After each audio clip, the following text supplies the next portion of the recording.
think you should be doing, or how you could be better, or I thought, well, let me just speak from the heart, speak from my gut, and really not have anything prepared, but just tell you what's worked for me.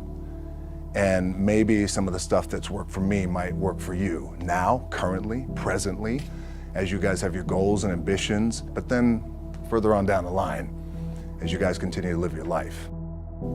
This idea and this notion that you could be anything you want, you can accomplish anything you want, right? We hear that. You've heard that from the time you were little boys.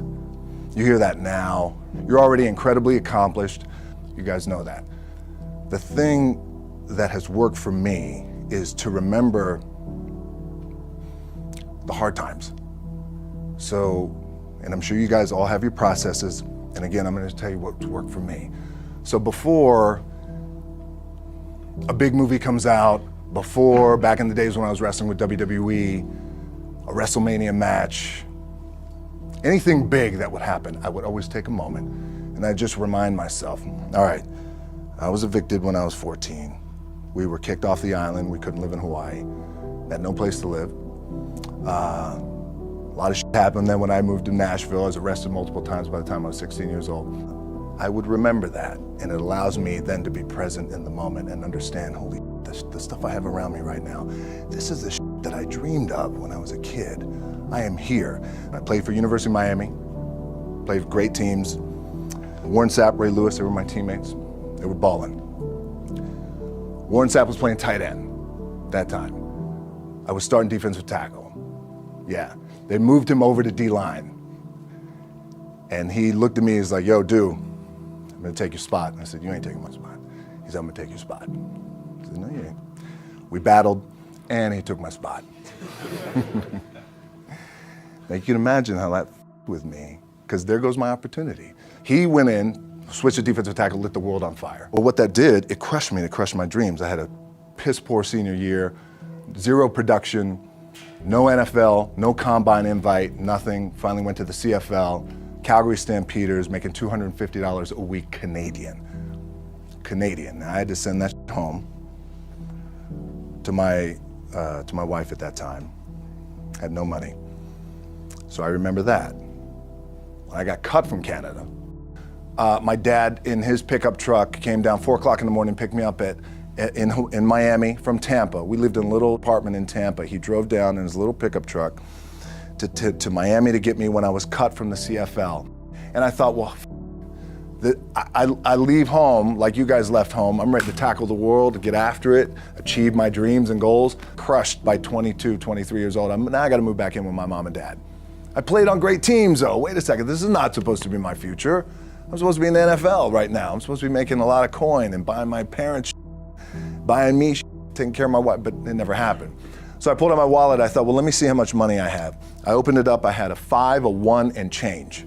Well, at least I rounded up to $7. But I thought, God, ain't this a bitch? I got $7 in my pocket. Where the f do I go now? What do I do? I can't go back to CFL. The point comes where you hear that voice, the big run's over. Like, you're done, right? So I heard that voice. So as Coach was saying, man, I hold on to that. I'm telling you, I keep my back is up against this mother. We laugh, we joke, we have a good time, but my back is still up against this mother. I do not forget it. What this also helps me do, and again, it works for me, is at some point, you gotta be tired of not being number one.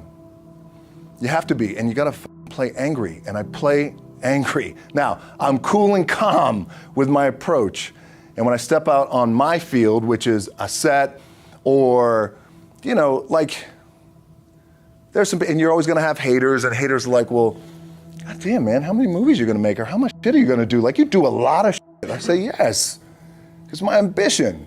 Of course, why not? I could do it. Yeah, I love what I do. And not only that, but in what world do we not work every day? My back is up against this thing, you know, and I started to play angry, by the way, and I still play angry. My last match, Brock Lesnar, transitioned, and I realized if I had to be great at something, I wanted to be great in this world of Hollywood and movie making and producing and entertainment, I had to commit, and like you guys have to commit. Obviously, you commit to something, commit to the goal. So I quietly retired. 2 years later, I thought, what did I do with my career? Because my movies were not doing well.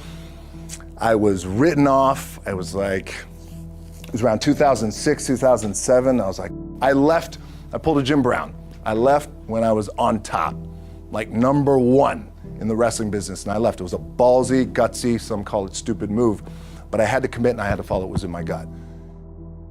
What helps me is to keep the hard times in the front of my mind, because it allows me to go into these big moments that I've worked my ass off, and you guys have worked your ass off. It allows me to go into these big moments with a different perspective.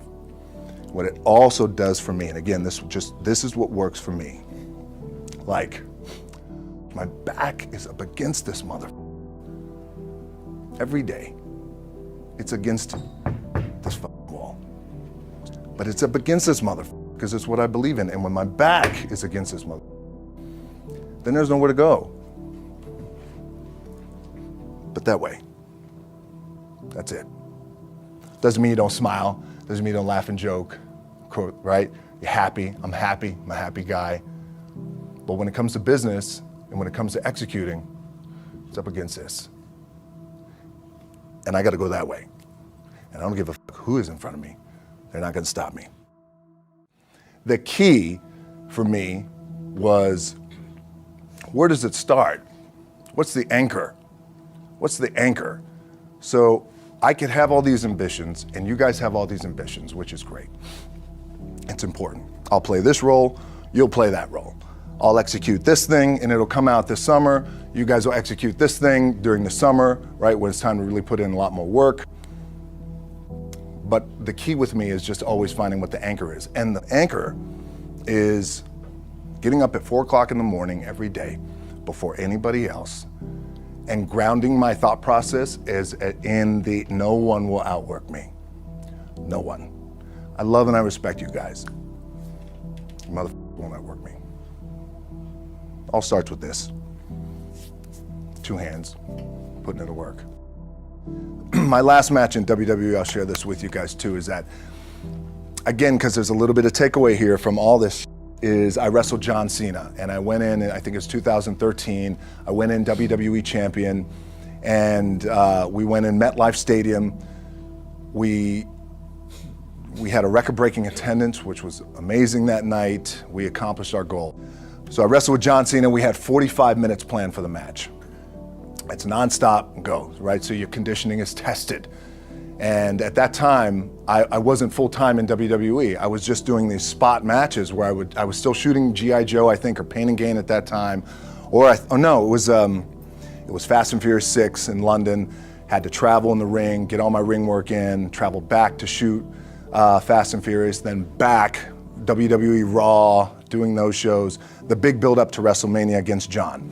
We get to MetLife Stadium. It's a big night. This is it. It's game night, right? It's championship night for me. 45-minute match planned out. There's no cut. There's no, all right, well, let's pick it back up tomorrow. You know, it's go time. It's just like you guys in a game. At the 15-minute mark, bang! I feel something pop. I'm like, boom, what the I'm laying there, and both of us are out. I said, oh, fuck, something's going on. And I stick my hand, now there's 85,000 people, right? And we're just laid out like this. I kind of roll over, I stick my hand down in my trunk just to see, I want to make sure that there was no bone sticking out. So if there's no bone sticking out, what the f? Something just happened. Referee comes over and he's like, Rock, you all right? I'm like, yeah, I think I'm all right. I said, I get up, I go to step, and I can't step. I can't do this. I have to use my leg like momentum. I gotta do that. So now in that moment, and you guys are gonna have these moments, you probably already had them already, where you're in the game and you're in the thick of things, and you gotta make a decision. What I gotta do? I'm gonna stay in the game, I committed to the team, I committed to my team, the entire roster, right? So I could tell the ref says, are you okay? And I have one moment. In this moment, it was a defining moment. I could either tell him, no, I'm done. He'd give the signal, match is over. Or, let's keep going. We have this decision. And I said, no, let's keep going. I said, how much time is left? He's like, 32 minutes. I'm like, okay. Rest of the whole match, couldn't move, doing everything like this. I'm getting scared because I'm thinking, man, well, what happens if I pinch something or something like, I don't know, your mind starts fucking with you in the moment. There's 85,000 people, your adrenaline's rushing. Thinking, man, what happens if I'm gonna lose my leg or some shit like this, if I've just done something to my artery?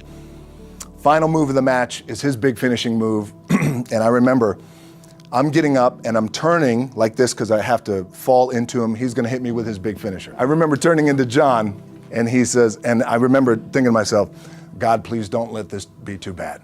Just take care of me. Take care of me. Bang! I feel boom! Now I don't know what the just happened. Now luckily the match is over. He pins me, 1, 2, 3. Comes in the back, I get to the back, I can't move. Now I'm getting a little nervous. Get on a jet, rushed home to my doctor's down in Florida, and get an MRI, find out that I have completely torn my adductor, the top of my adductor and my top of my quad off my pelvis. What I was proud of was to walk out on my own, but not only that, but in this moment where the odds are against you, people are watching, your team's depending on you, you either say, I'm done, or this whatever the is going on, it's temporary, and it may fuck me up at some point down the road, but I'm not gonna let this opportunity go by without giving it my all. As you guys know, there's nothing you can't accomplish. You're gonna go on, you're gonna become world champions. The key for me, what I think one of the keys is, remember where you came from, keep that in the front of your mind, and when shit goes bad and it goes sideways, a lot of shit does, you're getting booed out of the building, or you're coming through this injury, or people are writing you off, oh, you guys ain't make it, any of that, you gotta keep it in here.